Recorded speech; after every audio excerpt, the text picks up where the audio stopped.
Hello everyone, this is Oddjob here. In today's video, we're going to be going over the Drake Corsair and everything that we've learned from ATV and RTV. There's a lot of information out there and it looks to be a very exciting ship. So let's go ahead and go over the final details.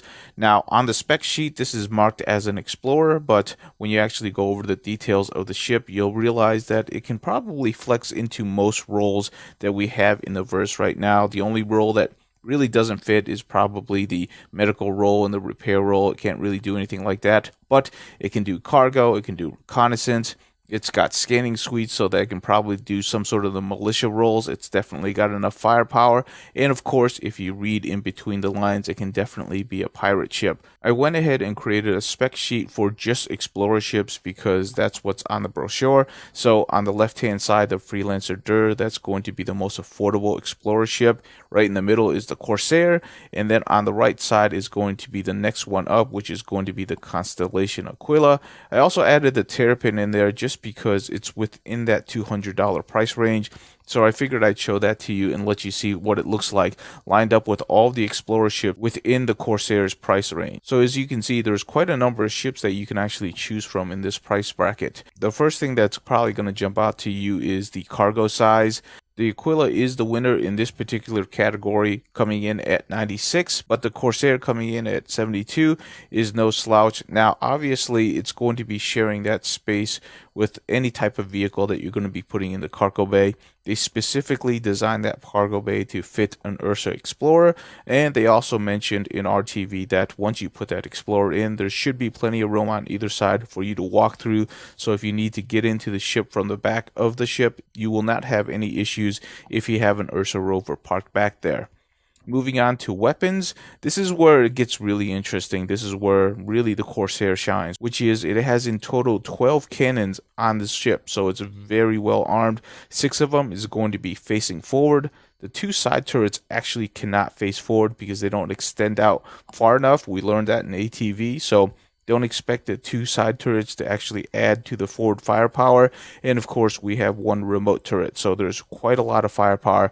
This makes it a very good militia ship, a PMC, private military police, or it makes it a great pirate ship. So there's definitely a lot of versatilities when it comes to combat for this particular ship. Now, as always, when they give you a lot of firepower, they're also going to be taking a little bit away from your health pool or your armor. We're not really sure how that's going to work. It's listed as medium armor, but we definitely know that it's going to be more lightly armored than a Constellation Aquila because you're gaining a lot of firepower. They're going to be removing it from your durability or your protection for your ship.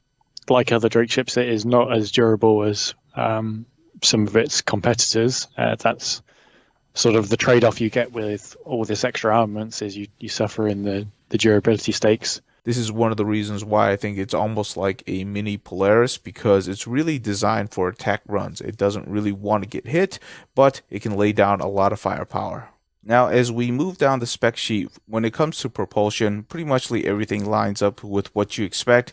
The only thing that's different here is the quantum tank. So with the Corsair, we're actually getting 2 quantum tanks. Theoretically, that means it's double the range that you can actually quantum jump. With the Aquila, we only get 1 medium quantum tank. At least that's what's on the spec sheet right now. That could change as the game progresses. There's definitely going to be some balancing of these ships, so we might see an improvement in the Aquila, but as it stands right now, the Corsair has 2 quantum tanks, so that means it's going to be able to travel further and most likely stay out for longer periods of time than the Aquila as it stands right now.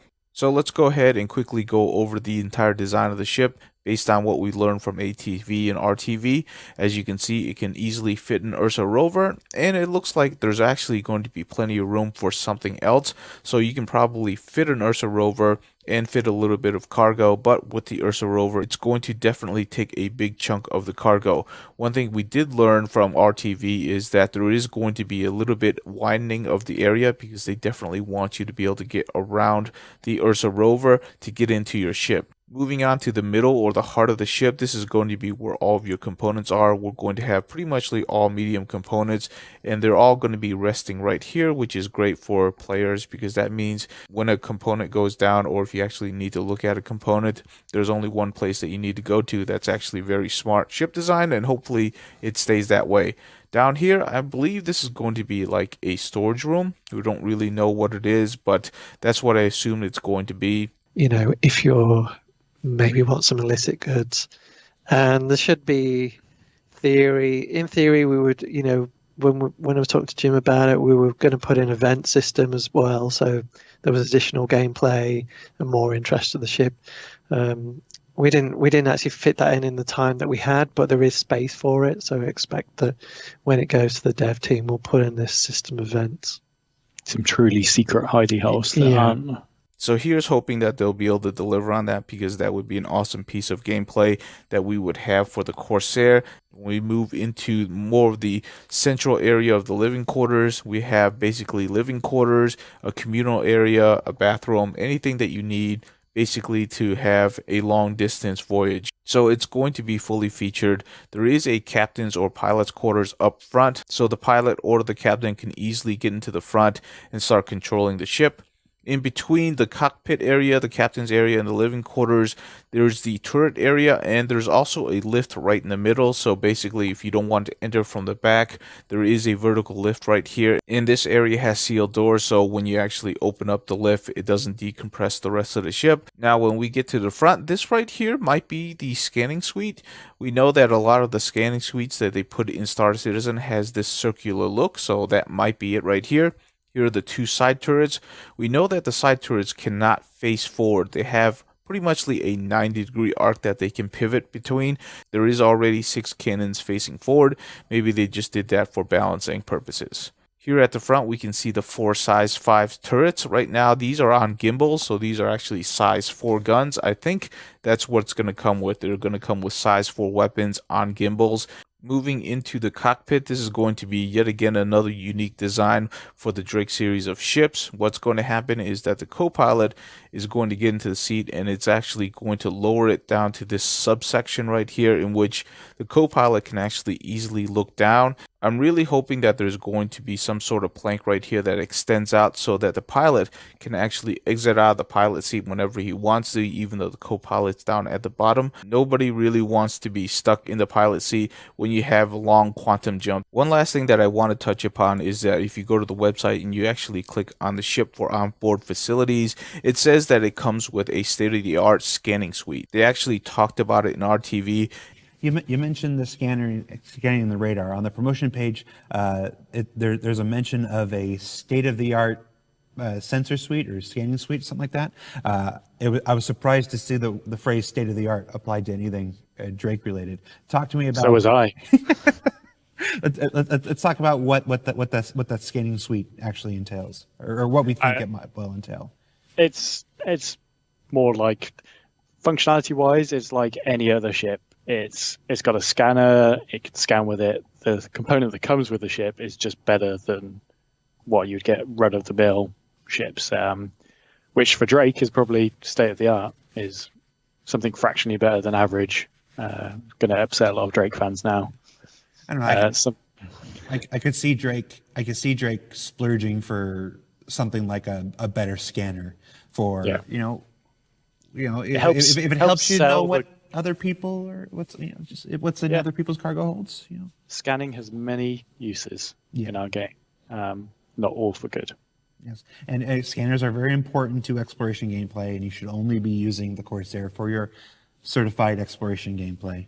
And absolutely, the scanners wouldn't be used for any other purposes. So as you can see, John kind of downplayed the state-of-the-art statement, but you know what? If you're a Corsair owner, you should definitely fight for state-of-the-art scanning suite, because that's going to allow you to have access to much more gameplay, especially if you want to be doing some of the piratey stuff.